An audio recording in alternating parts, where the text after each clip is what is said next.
So funny. Oh, baby. Man, I got to catch up on all the news.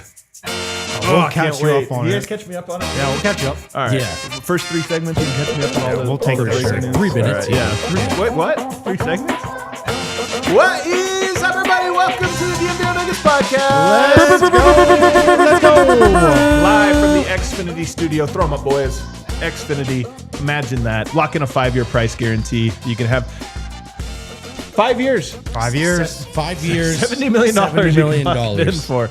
We got a great show lined up for you today because I got a lot of stuff I want to talk about. Some of my Alaska trip. You guys want to hear about it? Absolutely. That's segment 1. That's Actually, genuinely do. Nnaji Marshall signs a deal. What do we make of that number? KD says the 76ers are the Warriors. We're going to have Marc Stein on the show, though, to talk about the latest surrounding the Denver Nuggets, what buzz is there around Jokic, Peyton Watson, a whole bunch of other different things.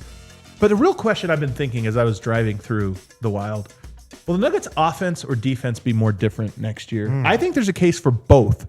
We're going to do all that and more on today's show. Luckily, Harrison Wynn's here. I'm glad that's what you were thinking of during your vacation. Just while I was out there, man. Not in the your wild. family, not your daughters. You're just thinking about the Nuggets, man. That shows some real dedication. That's how I am, man. I'm Yeah. out there just thinking about the Nuggets. Actually, to be honest with you, probably the least I've thought about the Nuggets. This week, the least I've thought about them. When I got back, I was like, what did I miss? Nothing. Brendan Vogt's here. Yeah, I mean, unless you have a lot of thoughts on Spencer Jones, there's not much to think about at the moment. You get Peyton Watson, although we've covered it. I will say that. Well, I do have some thoughts on Spencer Jones. I'm glad he's back. I want to talk about him later on in the show, so we'll get to all of that more. You guys want to talk a little Alaska, though, for a minute? Like humor maybe for a minute? Yeah, Love to. absolutely. Let's get right to it, man. I love Alaska. Yeah. I love it. Second time going.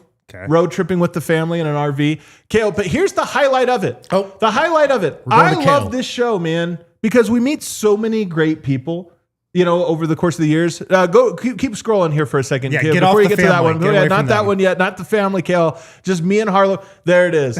Harlow from Alaska, who you guys probably know. He's in the chat all the time. He is an absolute first-team DNVR guy. Wow. You know, he's come to the DNVR bar. He brought us the salmon. Remember the salmon? How could you forget? He brought us the salmon. I was out there. He reached out to me. He actually knew I was going because I think I said it on the show or something. He'd been reaching you might have out. said it. We went out and had lunch together, which was great. And then he tells me, hey, man, if you guys have time at the end, we should go out on my dad's boat. And lo and behold, it worked out. And he took me out on his dad's, like, I'm going to say dingy little boat. It was a great boat. I'm just saying it's a small boat. You know, there was, 5 of us, 6 of us on there. Maybe the highlight of the trip. Look at this right here. His dad, Pete, shout out Pete. He has just a beautiful family. His dad, big birder. Oh, well, wow. I'm sure you guys had plenty to talk about. I'm telling you, his dad is like my hero, man. This guy is just incredible. Took us out to see these glaciers, I and kind see of some get all wildlife. that from this one photo. Yeah, all of it. You can just tell how this trip was, right? Yeah. I mean, absolutely. That guy looks so Alaska. He's so Alaska, man. So Alaska. And then, yeah, my kids, you could see just enjoying it. My daughter's there. They were climbing all over the boat, making the dad very nervous. That's awesome. They went what they called ice fishing, picking up little icebergs with a net. It was like the highlight. I'm telling you, though, man, how great this is. You get away from it for a week. Like, vacations are so needed. You know, you have to get away from it. Yeah. And you step back and you're like, man, how cool is it what we get to do where we meet such cool people that Harlow in Alaska is just like, hey, man, come out on my boat with me. And I just had a perfect day. One perfect day in Alaska with my buddy Harlow. It's unbelievable. And it is what life is all about. These little interactions, these little relationships you find and develop. And we're very, very fortunate to have a job where neat little windows like that open up for us and we get to try new things. So cool to do with the family, though. My mom was in Alaska recently. Really? She loved it? Yeah, I think she took a picture of like an eagle killing a baby seal. I was like, Mom, this is really hardcore. This is like the most blood I've ever seen. Circle of life, man. That's what happens out there in Alaska. But I mean, The circle of life big in Alaska. Dog eat dog world out there. Very big in Alaska, Yeah. that circle of life. sounds cool though. Dude, Sounds he cool. also, so this is a funny one. He goes salmon fishing every year because like the salmon run is just starting. I asked him how many he caught. How many salmon do you think he caught in his 1 day fishing? 1 day? Yeah. I'm going to go 27. 92. He caught 92 salmon. 92 salmon he caught. Saves them for the rest of us. Which, man. when you're a native, you get to like the limits. You know, you can do whatever you want. And so he had 92 salmon. He gave me one. Like no wonder he's been pawning off salmon on us all over these years. Yeah. He says that's got to get rid of it all year long. He catches them for the year. But dude, I'm telling you, he gave me a fresh salmon because he literally caught it the day before. And we cooked it up that night. Salt and pepper, grill. That was it. Then just bite into that raw. I have a new favorite food. It's surpassed baked potato. Dude, it's. I forgot that was number one. Man, I don't think they serve that at Jason's Deli though. Yeah, dude. I Fresh salmon is have one unbelievable. last take on this, then we can move to Nugget stuff. Because I know very few people actually care about this, but I just want to share my life with you guys. I think we should keep going. That's why I like to share my life with people. Kale, I have a new take. You're a mountains person. I'm a mountains person. I've seen a lot of mountains. The Alaska range, of which Denali is a part, but really you have to go to this like remote area called the Denali Highway where nobody's on. That range is the best mountains I've seen in my life, by far. There are these like 13,000 foot peaks that have glaciers coming off of them that run right into the taiga. You guys know the boreal forest? Yes. And then also into the tundra. And I'm telling you, it's unbelievable how gorgeous it is. And I'm a mountains guy. I love Colorado. You're a Colorado guy. The Tetons, I've seen I've seen a lot of good mountains. By far, number one. Wow. That's your hot take that you were teasing? Nobody talks about it because nobody goes here. I haven't seen them yet, so I can't deny. So underrated. My number one right now is the Tetons, but they could easily surpass. Imagine if the Tetons were 50 times bigger, like more, and then had glaciers coming off of them and moose roaming free and caribou. Unbelievable, man. I like this comment from Jackson. It says, come to New York, great salmon here too. You catch them at Whole Foods and you lose half your salary in the process. Ate some great salmon while we were up there. All right, let's move Shout out on. Harlow. Shout out Harlow, man. Harlow's the man. I'm telling you, man, I can't thank him enough. And also, if anybody ever wants to host any of us anywhere, we're up for that. Yeah, we're down. Yeah. If you guys ever want to Bring us on your dad's boat. yeah, We'd be down. If you ever catch some food that you're like, hey, would you guys like this? We'll take it. Yes. Over the weekend, though, there was some news in the NBA. Nnaji Marshall signs a deal with the Dallas Mavericks. 3 years, $52.5 million. If you run the math, that's $17.5 million per year. Good math.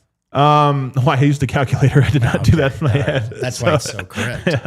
Nnaji Marshall, Peyton Watson, not exactly the same player. Peyton Watson, much younger, I think has a much higher upside. But Nnaji Marshall's a good player. They're both wings, tough guys, defenders. What do you make of that price? $17.5 million, $52.5 for him overall. Seems a little high, to be honest. I mean, Nnaji Marshall, good player. I think, if you're a playoff team, he's probably a good seventh man or so, sixth, seventh man type guy. Seems like a little steep for him, though. And, of course, when you look at that number, what was it, 17 something a year? 17.5. So you look at that number, you look at what that extension is. I mean, you look at the Tari Eason type deal. Those are a lot of the type of deals that, Nuggets fans are looking at and trying to project a Peyton Watson type deal. What was Tari's? 480 or I'll look it up. 580? I can't remember. Yeah, something in that ballpark. I just think the difference between those guys and Peyton 580. Watson 580.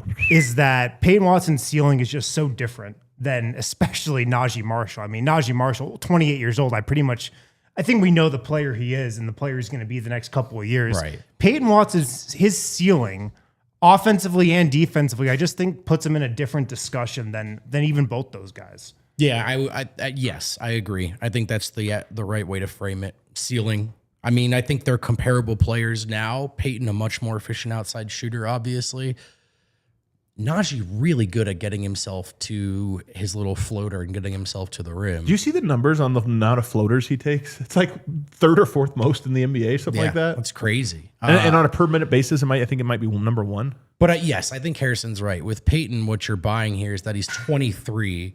He's younger than some guys that just got drafted, or around the same age. Mm-hmm. So, when Calvin originally wanted Peyton and traded into the first round to get him, he was looking at it like, if we wait till this guy develops, he's going to be a lottery pick and we'll never get a chance to take him. That was the logic anyway. Yeah. And so this is around the time now where Peyton turns into that player. And so he's looking to get paid accordingly. And I would think he's going to make more than Nnaji Marshall, but how much more, guys? I mean, 17.5 is pretty high for Nnaji. Part of me, Nnaji Marshall's a good player. One interesting thing that's going on with Dallas right now is Masai Ujiri clearly really loves his wings. Yeah. He likes him as much as Denver likes power forwards. At the moment, that seems to be true. But I kind of like the philosophy. I mean, I've been thinking about this a lot. We'll talk Spencer Jones in a second. But I think that the idea of you have Murray, you have Jokic, and you need a bunch of wings. Everybody else should just be able to play 3-4, 2-3, something, some combination of that. I actually kind of like that formula. And you look at what they've done. They got him. They got Risa Shea. They got Santi Aldama, more of a power forward, but kind of can do a little bit of both. They're just trying to, and obviously their main guys who they drafted, and PJ Washington's still there. They just drafted Morez Johnson. Two more bigs. So it's like they have a roster full of wings. And I don't know if you guys saw KD's comments over the weekend. I think they came out over the weekend. He's had a lot of comments. We'll get to a couple of them, but one of them he said the era of the small point guard is probably winding down. He's like, just because if you watch how the game is played, it's a hunt. It's like a hunted matchup right now. You just look for the small guy, and everyone can attack the small guy right now. And I think he's right largely. And I think that the idea, even of Bruce Brown, who we all love, even the idea, like Bruce is really strong, so he kind of fits this mold. But I think that just if you filled out your roster with a bunch of wings, you don't have anybody to be hunted. And so part of me looks at the Nnaji Marshall deal. I don't know that it's too much. 17.5. I think that's actually what it's worth to have a guy that can guard. You're not going to target him over and over again. And he can ISO. He's a little bit of an ISO player if he gets a mismatch. That might just be the direction the league's heading. And he's like a C at that, a C- at that. Sure. Yeah. Also, apparently his nickname is The Knife. Yeah. Dude, he's one of those tough guys, though, man. That's badass. And he just knifes up the defense. Goes right to the rim. Yeah, I mean, I'll say for the record real quick, Bruce, I know you're 6'4", but we'll move on. Well, by the way, I was thinking, like, because I know you're listening. Nnaji Marshall is kind of a 6'6" Bruce Brown, to be honest. Okay. Like the floater shot, he's tough, he's physical, he brings the edge. His skill set is kind of a jack of all trades, master of none. Sure. No, it makes sense. I mean, and it's a good contract. Look, he did produce 15, 5, and 3. Like, that's not, you talk about him as this kind of defensive utility guy, but he also produced. So I guess to me, it's just more of like the closer you get to that 20 number, it's like you have to be sure that this is a big impact guy. I mean, Peyton Watson had a better year than him last year. Just look at the counting stats. Yeah. And that's not even taking into account what they're going to be in the next couple. I would agree. That would be my takeaway on it, is I actually think that Peyton Watson is at this moment a better player, and you're projecting forward that he's going to be meaningfully better. And I would say Nnaji Marshall put more in a box, because he is a role player. He's kind of a finished product. He's a little safer, maybe, slightly. And I think Peyton Watson was both in and out of a box this year. Yeah. Like he was out of the box for a while when he had his breakout, and in a box when everybody's healthy because he has to kind of change the role. And I think if you're paying him more than that, which I think he's worth, I'm on record saying this, I think 22, 23 is probably the number where I think this will end up getting settled at. And I think he's worth that in large part because if you pay him that, you have to invest in, hey, all right, we're changing our identity to give him the ball and to let him now carry more of a load than our typical wings that we ask. And then also a guy who is 6'8" and hard to pick on as well. So it fits that same criteria for sure. I mean, look, for Denver, it's also, again, there's not part of what's dictating like how much you would pay Peyton is that you can't give this money to anyone else. You know what I mean? You're not going to find a young impact player elsewhere. So I think I'm with you, probably 20 to 23. And I wonder if it'll be in the 3-year range. Well, this is an interesting way to think about it is, okay, you lose P-Watt, sign and trade, and you go somewhere else. If in a year's time you decide you need more wings, a Nnaji Marshall level wing is going to cost you 17.5. Right. So what is the difference between Peyton Watson at 22 or 23 and Nnaji Marshall at 17.5? If you're just going to end up paying that next year anyway. Yeah. And so that is sort of the calculation that you have to make if you're Denver. And then, of course, P-Watt has to agree because we know that reports have been to this point that he wants more than CB. I still don't think he's going to get it. I just don't see an avenue for that to happen. I don't think he's going to end up taking the qualifying offer. I think it would be a disaster if he took the qualifying offer for him personally. Yep. And so now the game is just who's going to win the marginal battle between 17.5 and 25. Yeah. Where does that, where can they meet to where everybody feels good about?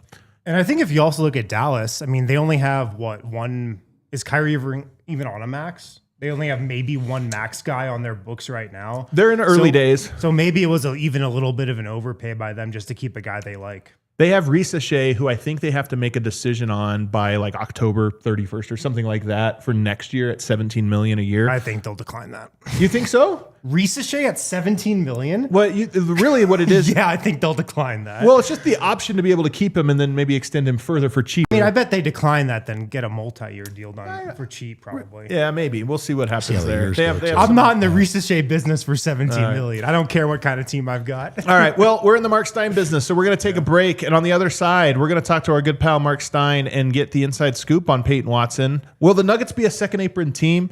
And what are people saying about the Nuggets in terms of championship contention? All that with Marc Stein on the other side.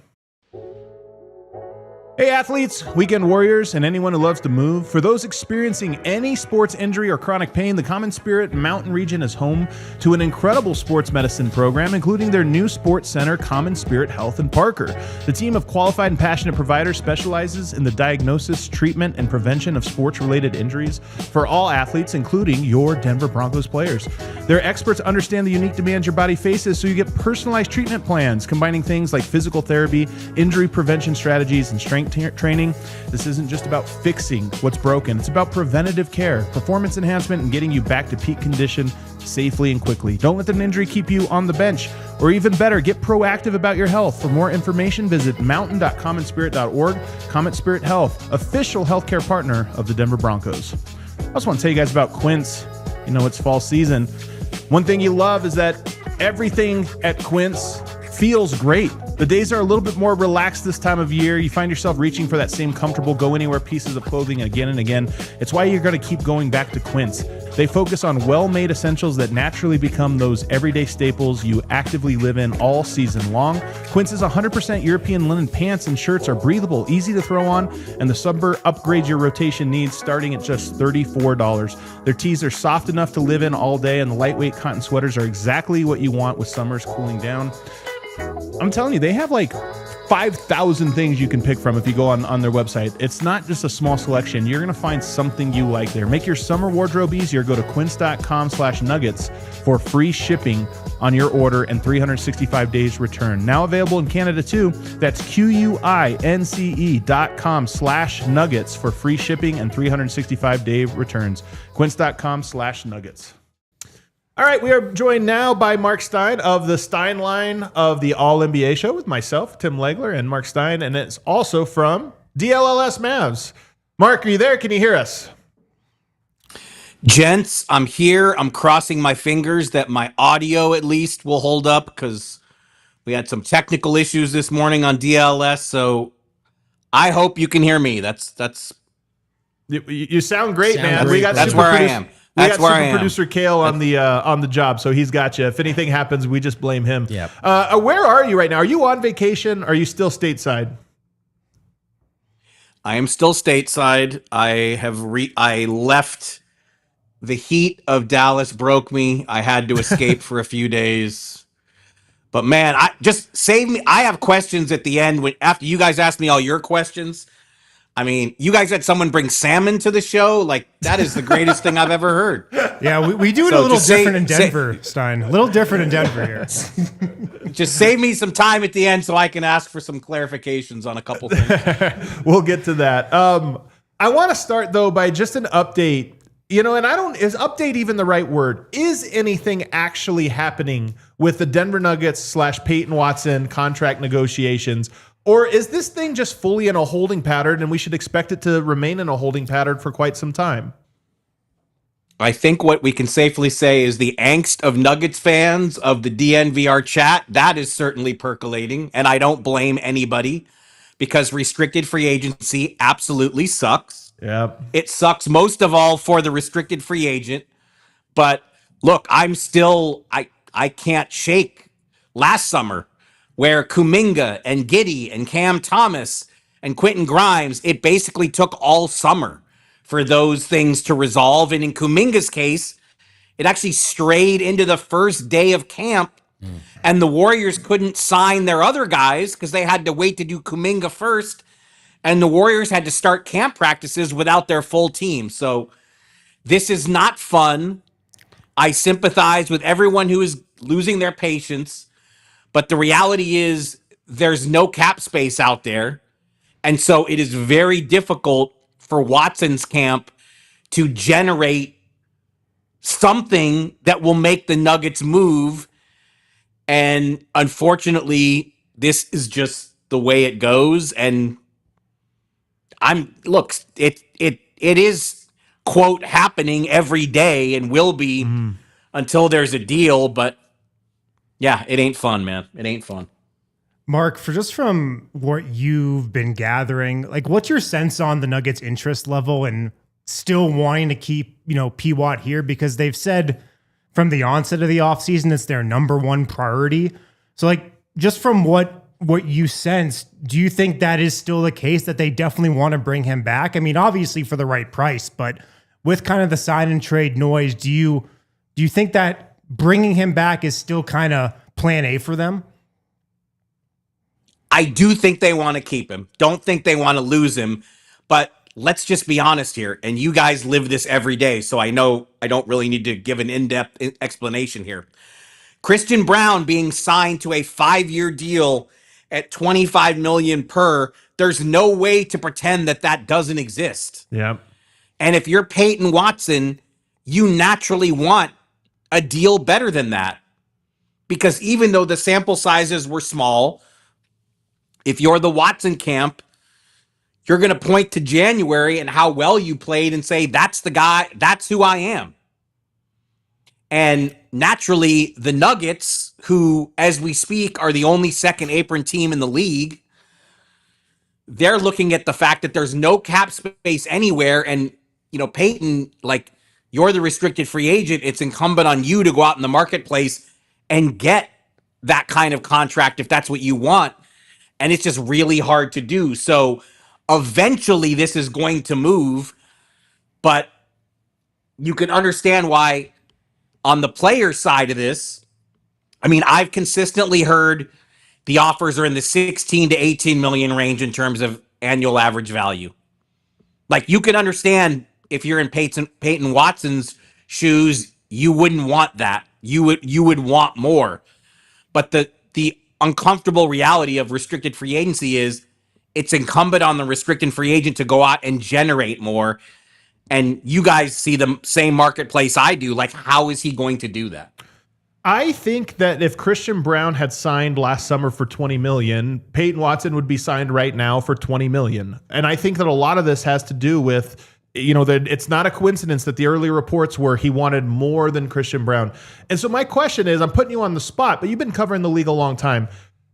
I think this is going to end up with Denver signing him for less than Christian Braun, but signing him indeed. Can you think of a time when two players similar in caliber were signed for meaningfully different numbers? Say Peyton signs for 21, Christian 25. To me, my fear would be that's how this shakes out. And in a year's time or less, there's friction, because that becomes a thing that just doesn't go away. Both guys are now aware that one's making much more. Well, look, I'm sure it has happened, and I don't have what makes this so unique is that we're talking about teammates. Yep. It's not just Peyton Watson looking at swingman X on another team, like you guys were talking about Nnaji Marshall and Peyton Watson. It's not like Peyton Watson comparing himself to a guy on another team and the contract he just got. This is where you have two guys taken in the same draft who are teammates. Yeah. And so it puts a different kind of microscope on it. I tend to agree with your gut feeling, because what always happens in restricted free agency, let's just say Peyton Watson, if he wants exactly the same deal Christian Braun got, and the Nuggets are offering him a 4-year deal in the 70 million range, and the qualifying offer is 6.5 million. At the end of the day, if you're Peyton Watson, do you want to play next season on a 1-year qualifier for 6.5 million and leave 70 million on the table? Even though 70 million is way less than Christian Braun got, that is really hard to do psychologically. And I tip my cap to any restricted free agent who is willing to play on the qualifier because it is such a risk. Jalen Duren is in the same position with Detroit right now.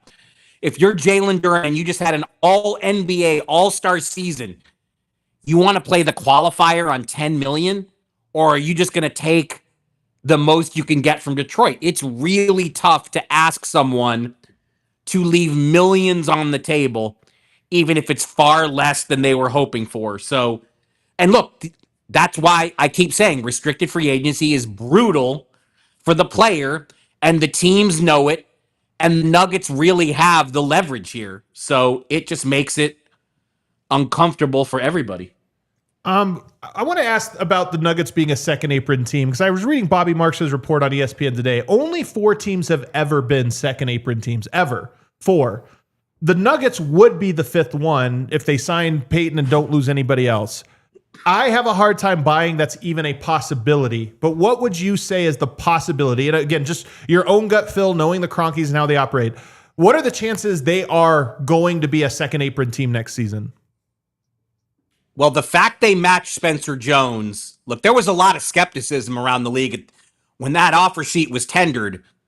It was not hard to find rival teams purely in an observational mode saying, wouldn't be surprised if Denver lets that offer sheet go, and the Nuggets did not. The Nuggets were like, nope, we found Spencer Jones, we developed Spencer Jones, we are not losing him, we're going to match this. But that puts them in, I mean, if they keep Watson, they're either going to be a second apron team or they're going to have to make another very unpopular move to shed salary unless there's a way to trade Zeke Nnaji somewhere and attach draft capital to him and move him. You know, that would be the other way out of the second apron. I think you're right. History says you certainly don't bet on the Cronkies to go there. In their defense, no team wants to go there right now. And it's not because of the tax implications. It's because of all the roster building restrictions. Nobody wants to be a second apron team. Nobody. The New York Knicks, reigning NBA champions, have never shied away from spending whatever it takes. The trophy was barely theirs for 10 minutes before James Dolan announced we don't want to be a second apron team. Yep. Nobody does. He couldn't wait to say it. He really couldn't. I agree with you, and I also think they're going to retain Peyton Watson. Look, a sign and trade still possible. We'll see what ends up coming out there. But that just leads me to wonder, like, I am starting to wonder if Aaron Gordon is the guy that ends up being the unpopular move. Because you're right, whatever move happens would be unpopular. Is there any buzz around the league about Aaron Gordon's availability, Cam Johnson's availability, Christian Brown, anything out there? Before the draft, I definitely heard that Gordon is the player generating the most external interest, but that has quieted down considerably. I really haven't heard much about Aaron Gordon here lately. Cam Johnson, kind of the last messaging that Jake Fisher and I reported together was that the Nuggets were shooting down the idea that they were trading him, that they had turned down trade interest in him.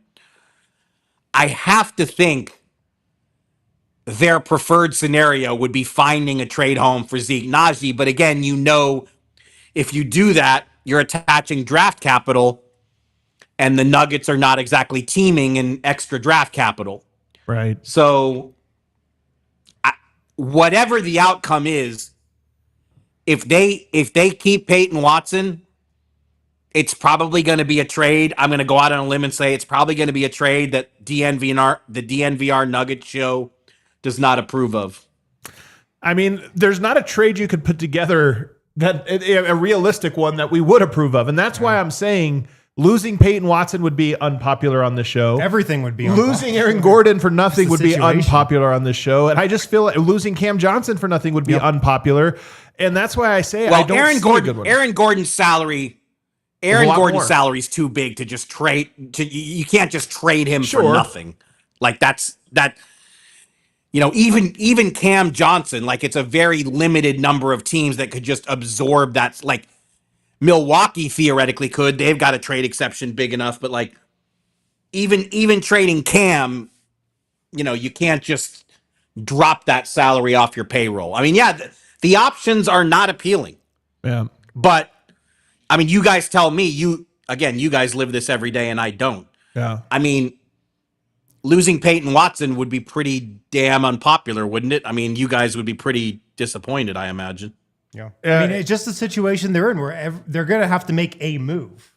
Yeah. And every move is going to be tough to stomach. Unless they're able to, as you mentioned, dump salary in Zeke Nnaji or somehow Christian Brown even, which is less likely, right? But I think everyone's resigned themselves to that being highly unlikely. So, Mark, do you have to run? Do you have like 5 or 10 more minutes if we take a break and bring you back? Yes, I'm staying. As long Okay, as all right. you guys Stay can with put up us. with Let's audio, talk about I'll stay. Salmon on the other side. Yeah, we have too. Salmon and we have Dave Joerger I want to talk to. So hang tight for us. We'll take a break. We'll be right back. Denver's best roofers are on DNVR's team. Go with the pros at Red Hawk Roofing and get your roof checked once a year. It's preventative medicine for your home you pour your life into. Make sure you're covered with. No project is too small for the Red Hawk Roofing guys. They're your go-to for everything from minor repairs to full roof replacements on your home or business. And they get long-lasting relationships. They're not some fly-by-night company, come in, you never hear from them again. They'll have a relationship with you. They have used quality materials. They have decades of experience, quick response time. They're Colorado's best estimators and contractors, and they're huge DNVR supporters. They're huge Nuggets fans. You're going to talk Nuggets with them while you're there. Free no obligation roof and property inspections, free in-depth photo reports for all inspections. You can't always see how bad the damage is for your roof from the ground. Supporting your local team means supporting local businesses like Red Hawk Roofing, absolute homies. If you're looking for a new roof over your home or business, be sure to check out Red Hawk Roofing at redhawkroofing.com or call 720-771-8921 and tell them DNVR sent you. Also, want to tell you guys about Shady Rays. Just got back from Alaska. You guys know that. I just got back from Alaska. You know what I was wearing the entire time? Shady Rays. You know why? Because the sun kind of just hovers over the horizon the entire time. Driving an RV, you need a nice pair of sunglasses. I had 2 different pairs I was wearing, one for driving, one for taking photos in. Shady Rays, they've changed the game. If you lose or break them even on day 1, they're going to send you replacements. No, asking a bunch of questions, no hassle. They'll just say, yep, you ordered from us. Here's your replacements for them. They're eyewear that has your back. Shady Rays is sponsoring our Rockies Rooftop Fridays. You get yourself a ticket, hang with us on the rooftop in your favorite pair of Shady Rays. We might even have a few pairs to give out at one of those. Our next one coming up August 21st. We also have September 18th. You can RSVP at thednvr.com/events. But go to shadyrays.com and use our code. This is important. DNVR50. You get 50% off 2+ pairs of polarized sunglasses. All right, back here, DNVR Nuggets Podcast. We're joined by Marc Stein. Mark, thanks for giving us a few more minutes here. I wanted to ask you about Dave Joerger because this is, to me, a pretty big hiring for a couple reasons. One, it brings some experience to the Denver Nuggets' bench, which I think desperately needed experience. But 2, the uncomfortable truth of this is it also provides an assistant with head coaching experience should things go south for the current head coach, David Adelman, this year. When you see the Joerger signing, which side of that do you think feels bigger? That they got more experience or that maybe Adelman will have somebody lurking over his shoulder should things go south? Yeah, look, the way that it was explained to me, the mandate came from management that they wanted David Adelman to add someone to the staff who had head coaching experience. So I heard the same thing. I think that speaks for itself. And so I want to say, was it end of June that I first reported Joerger? I don't remember exactly when it was, but Dave Joerger was the name I immediately heard. It was pretty interesting because, Paris basketball, which is one of the most robust spenders in the European game, they wanted Dave Joerger to be the head coach there. And of course, Paris basketball, their GM is David Kahn, who unforgettably drafted Ricky Rubio and Johnny Flynn in the same draft ahead of a certain Stephen Curry. He's the shot caller for Paris basketball. And Tomas Isolo in Memphis, Tiago Splitter in Chicago, they have both been head coaches of that team for David Kahn. And now Paris basketball was trying to get Dave Joerger to leave the NBA and become the head coach there. And then the Nuggets opportunity emerged. And yes, a former head coach is now going to be on the bench. So, look, I'm guessing everybody in chat feels it. You guys as a show feel it. I mean, there are a lot of eyeballs on the Denver Nuggets right now, league-wide. Like, there is a lot of curiosity about where this team is going. And let's face it, Jokic could have signed an extension for the second straight summer and did not.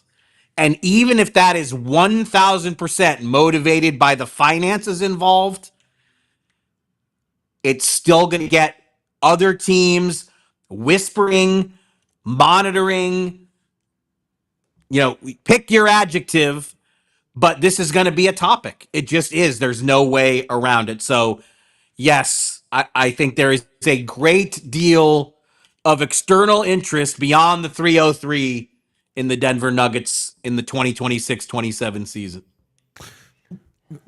What can you tell us real quickly about Dave Joerger? I mean, we think he's coming in to be the defensive coordinator first and foremost. I mean, his reputation is defensive. What should we know about him coming to join the staff? I don't know that that's the case. I don't know if the roles have fully been spelled out to that degree to this point. I would have to do more checking. Jared Dudley ran the defense last season. Yeah. My inclination / suspicion was that he would continue to do so. So I really have to do more reporting there to be sure. But I don't know that, all the talk to me when it was framed to me about Joerger coming in was that it was really more the experience he's bringing as a former head coach, former shot caller, than necessarily focusing on one end of the ball or another. So I have to put my hand up and say I would have to do more digging there to know for sure. But as I always understood it, David Adelman likes to have a big hand in his own offense. Yeah. And I think last season Dudley ran the defense. So I don't know that that's changing. Well, Interesting. It'll be interesting to follow. Well, Mark, we'll have to bring you some salmon next time we see you. We have some smoked salmon from Harlow in Alaska. Straight from Alaska. Straight from Okay, Alaska. Yes, so that was my first question. Was it was smoked salmon, not salmon to throw on the grill? Well, I think both. He brought me a fresh salmon that I grilled while I was in Alaska. It We was have it was gotten unbelievable both in the past, But yeah, so. he brings us like a jar of salmon that comes in like an oil that apparently lasts forever. Tastes better than it looks, for Yeah. sure. I'm into it now. These are the types amazing. of things that our DNVR viewership brings us, Mark. I don't know about what you guys got going on down there in Dallas, but Probably So this is brisket. just a crazy Nuggets fan who lives in Alaska. 100%. Crazy. He's the sweetest guy. This is going to be a task for you here in this upcoming season. You're the DLLS Mavericks crew. You got to put an APB out. You got to ask your audience. Somebody should bring you brisket because that's where in Texas, like tell people, just put it out there and say, hey, we are open to you guys bringing us your best brisket. No, but that's the thing. We have brisket. I want Alaska quality salmon. I mean, we've got. Well, there you go. You have to keep us updated then. Put this out on the show. Just Now- sometimes you have to ask. Just tell people we're open to gifts if you want to bring us gifts. I do have another question because so many tweets these days. You're just not sure if they're real, if they're made up, if they're AI. Yeah. I saw a tweet today. Is D-Line really in Serbia? He is indeed in Serbia for like Yeah. the 5th time this year. yeah.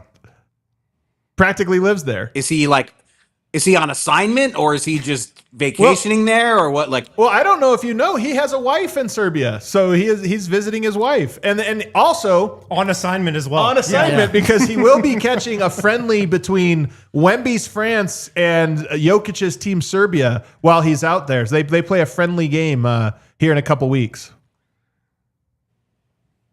D-Line's wife is in Serbia? Yeah. She is Serbian. Yes. It's a long It's story. a long story. We'll catch you up on it one day. I was gonna say, I got salmon from Harlow in Alaska. D-Line got married to a fan. This show in brings us Serbia. a lot of things, Brings man. us many gifts, Mark. Many gifts. Man, I'm kind of Mark is absolutely speechless. stunned right now. Mark, you're the best, man. We appreciate it so much. Thanks so much for taking time with us today. Thanks for putting up with my dodgy internet. We will talk again soon. Be good, everybody. Be good. All right, Mark. Thanks, Hog. That threw him off more than any trade rumor he's ever heard in his life. Comedic timing on the pause was perfect. It's like a 5-second pause, and then just an exhale. I thought we had lost the connection. It was such a long pause. Stunning. Didn't realize he didn't know that. A couple of things. The crazy thing is, depending on how much they end up paying Peyton, I'm not even sure if Zeke alone would be enough. No. It won't. So, It won't even come close. yeah. It won't come close. That's why this is why I've been pushing over before I left the last week. And again, this is not, I'm being serious about this. This is not something I'm hearing. People tease me about it because sometimes I will share that. I'm not trying to prep you for something I know is coming, but reading the tea leaves, I actually think if they do keep Peyton Watson and they want to get under the second apron, the most likely player to be traded is Aaron Gordon. And he's right. You wouldn't just trade him for nothing. But if you trade Cam and again, not for nothing, you have to get something back. His contract's only what, 23 million, 20, something like that. 23. So even if you took back 10 million, you only shed 13. That might not be enough too. Whereas Aaron Gordon is 30 something, 31. If you brought back 10, 12, that cut a $20 million off of your tax bill or off of your numbers. And that's why I'm looking around thinking Aaron Gordon, I just would not be surprised. To me, the arrows are pointing towards 3 potential possibilities. Peyton Watson sign and trade still seems possible. Aaron Gordon is the one that's out. Yeah. Or the Nuggets, if this one doesn't feel likely, they just pay a $300 million, $200 million tax bill. I don't see that happening and freeze up their 2034 pick. So again, it just feels like that is more likely to me than I thought a month ago. Would those trades happen now or closer to the deadline? Because they can go into the season above the apron. That is an interesting question.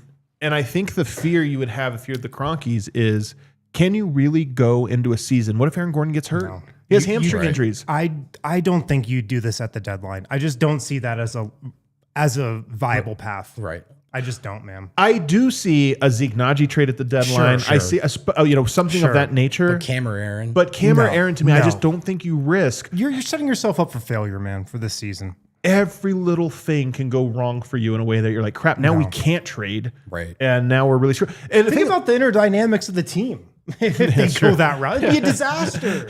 all year, there's all these players just wondering if they're the what guy. a disaster that Well, would be. especially like even in a good scenario, what if they end up really good? And the Cronkies would feel like they have to get under the second apron, but they're on pace to win 60 games. It'd be a disaster doing this. at the By far, deadline. the funniest outcome would just be, there's actually no outcome where that seems to be a good one. So, but your question about timing is interesting because if this was just about P-Watt, I would say, this is going to go into training camp. It might even go a couple days into training camp before we get a resolution, a la Kuminga.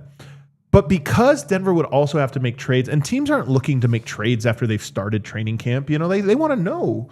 That's part of why I wonder if this won't go that long. It might go another month, but I don't know if this is going to go to September 28th or whenever media day is. I would guess that it happens in the next 4 or 5 weeks as opposed to 8 weeks. Yeah. I mean, this is just Rich Paul pretending there's leverage and Denver just has to wait it out because they have the leverage. Well, leverage is funny here because I think it is a double leverage. I do agree, and people have disagreed with me. Even Bobby Marks today was talking about how Peyton Watson has leverage. Both sides have nuclear annihilation. Qualifying offer is your leverage. There's no other leverage from Peyton Watson. Right. Is he really going to sign that though? That's nuclear to himself. Yeah. The Nuggets have we could pay the second apron. Are they really going to do that? That's kind of killing themselves. So both teams can kind of posture something that they desperately don't want to happen. And I think the realistic compromise is a Kuminga 2-year deal. Yeah. I agree. That'd be, I think, unfortunate for both sides. Yeah, it could all end up that way. The timing of it all, though, is interesting because if you are going to trade one of Cam or Aaron Gordon, I just don't think you can do that. You got to do it September sooner rather than 28th. later. Yeah. You got to. Well, medium-ish record. Well, sooner already gone. as in before training camp. Yeah, you know, before training camp. that type of timeline, or before the preseason. I want to talk now, though, about Spencer Jones. And I know you guys covered this. I was with my family. I did not tune in. I apologize. Where were you? I was up in Alaska okay. with Do you have any Harlow. pictures of that? Yeah, that was great. The mountains there are so amazing. Salmon. Salmon. So the thing with Spencer Jones, I've heard a lot of people saying things of this nature. Like, one, he's not worth, they're a dime a dozen. You can get a bunch of Spencer Joneses. And I think in terms of raw value, There's somebody just yelling was at a the Hall of gym Famer. below us. there's like a yoga studio, like a private yoga studio below it. Every now and then the guy's in there just doing like, It's not private enough.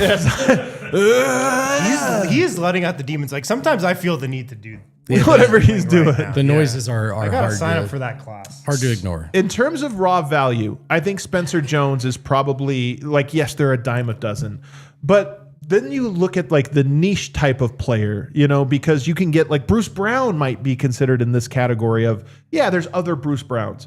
What I think makes Spencer specifically valuable to Denver is his height, his 3-point shot, and his like play style. So the fact, one is that he has the size. I was just talking about, could Denver run out a lineup with just a bunch of wings? 100%. He fits that better than, say, a Bruce Brown, Yes. or a bunch of the other guys that are in the same raw value category as him.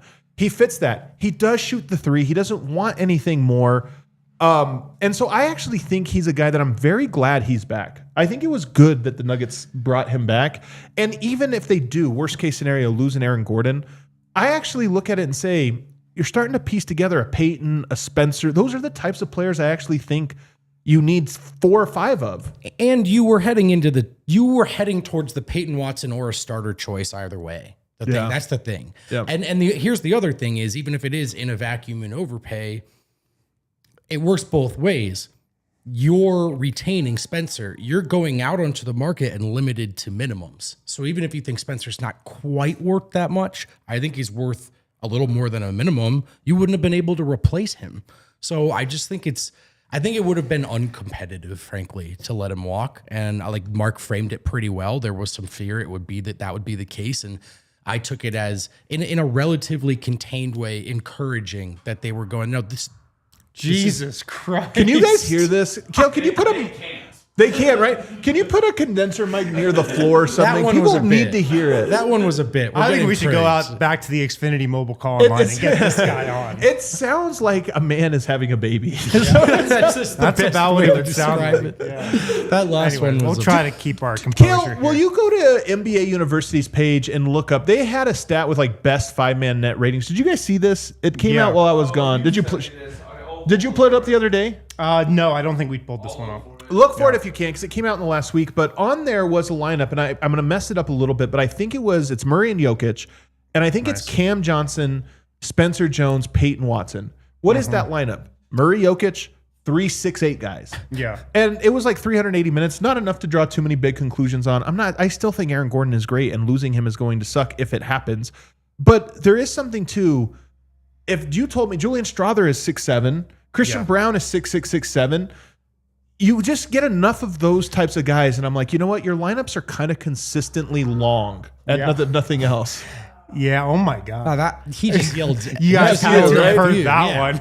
This is a prank now. This is a prank. He's pranking us. He's watching the show. Yeah. Yeah. Because he just yelled at Do you have man. it, Kale, from NBA University? I can't find the specific one you're talking about. Well, I don't know, maybe I'll find it. I think there's definitely something to that. And I mean, he's good at fitting into his role. We saw that last year around the same core group of guys. Yeah. He's comfortable shooting the three, especially from the corners, which is where he'll be a lot. He was last season. He'll be there again this season. He's a quality defender, I think. I think he's definitely an above average defender. Yeah. And I think, over time, as he gets a little more comfortable, you can cut that on the fouls too. Yeah. So I just think, Spencer Jones is a good player. He was good enough for the Oklahoma City Thunder to want him at $6 million. If he's good enough for that, he's good enough for the Nuggets at $6 million. This is such a joke, This man. is There's actually no a way. bit now. All right, so look at this. Is this it right here? Oh, No, are you sure? Worst half-court defensive lineup? No, That's not it. that's But definitely to not that it. point, the Yes, opposite. Spencer's spot started in several of the best lineups. Do you find it? Half-court offense. So look at this lineup, plus 20.7, and it is how many minutes? Does it say on the minutes the counter there? Because I thought I looked it up and it wasn't that. It 250 possessions, it says. 250 possessions, which again, small enough sample size that we can't. But it's not nothing. It's not like, oh, it's 18, possessions. But it makes sense to me. It makes sense that would be good on offense because you do have a lot of guys that can just like handle the ball and shoot the ball and space the floor and cut and have length that you're a matchup problem for teams.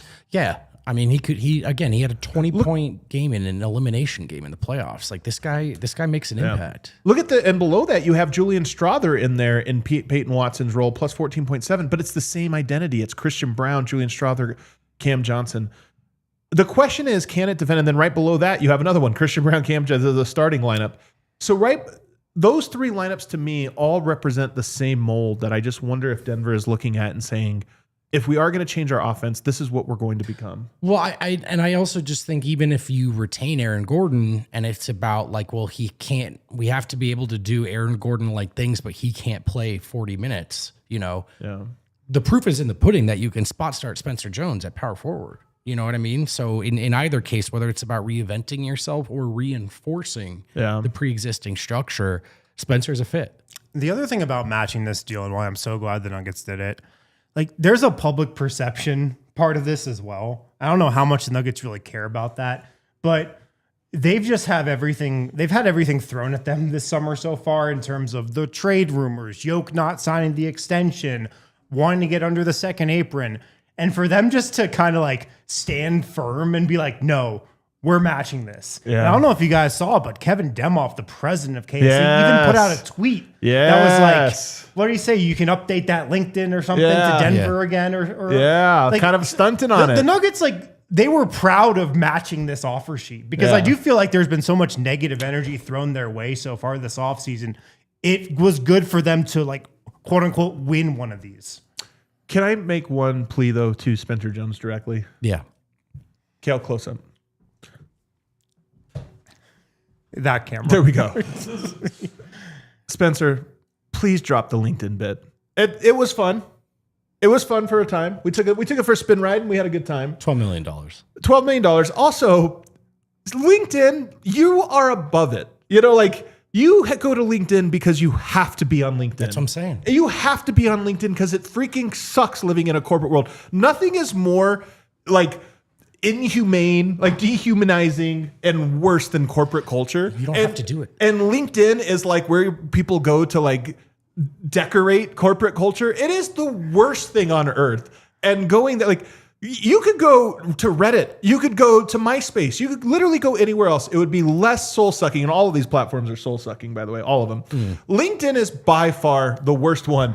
And doing it, it's almost an insult. Like, I have to hop on LinkedIn. It's like, it's the worst hour of my life to have to, like, put things on here. It's like a costume.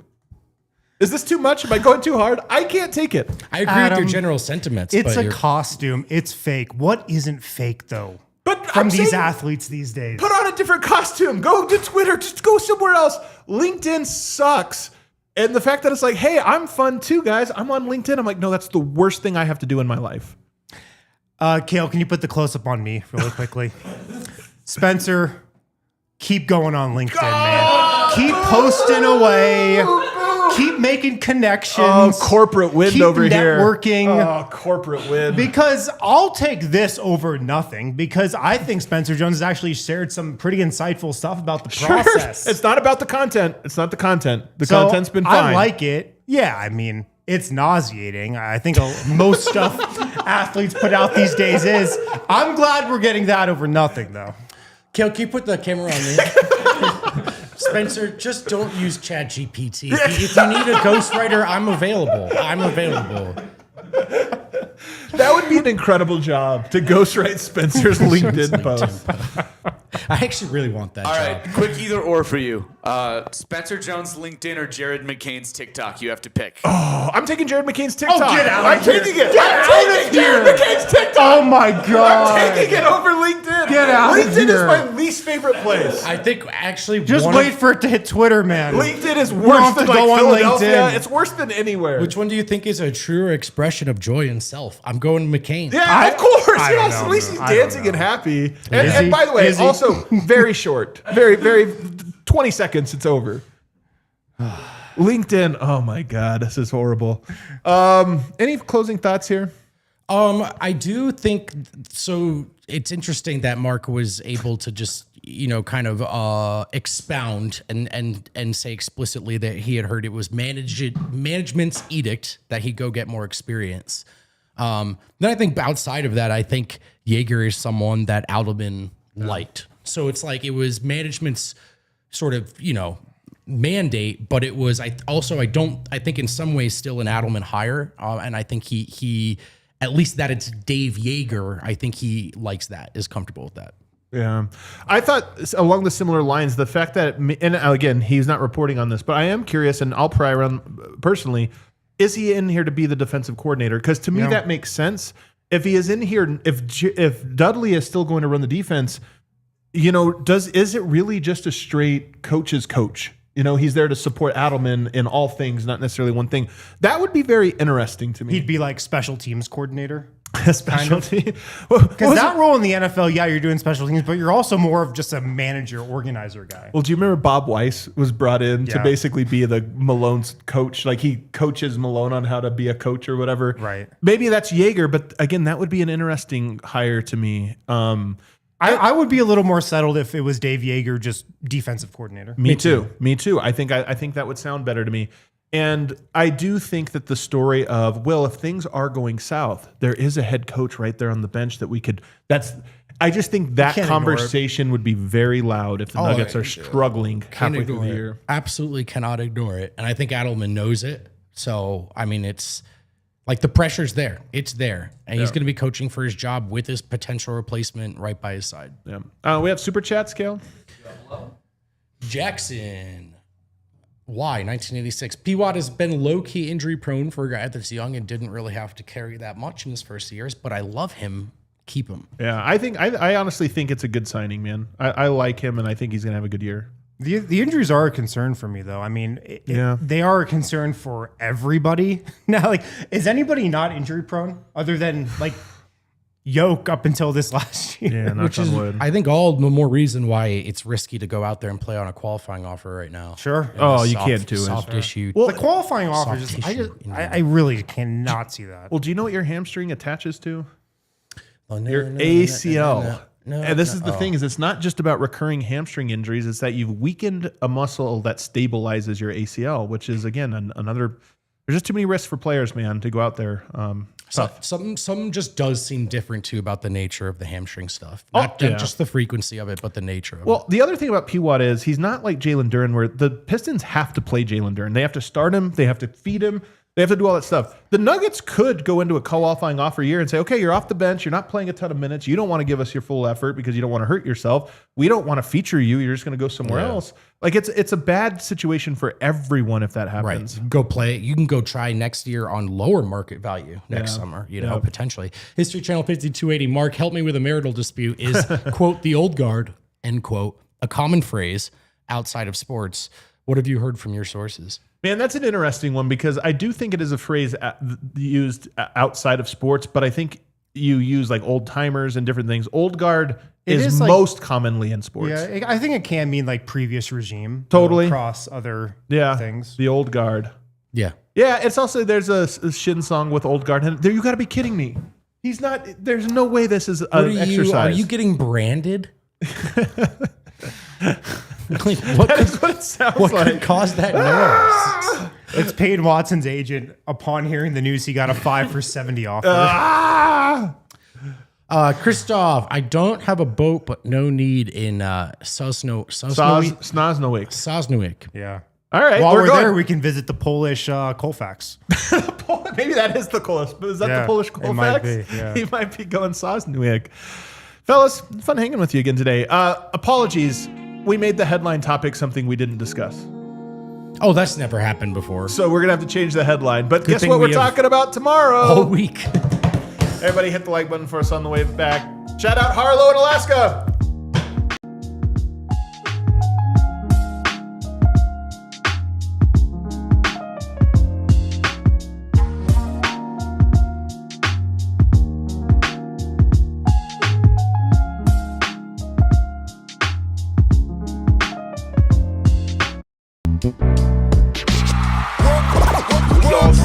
the mayor.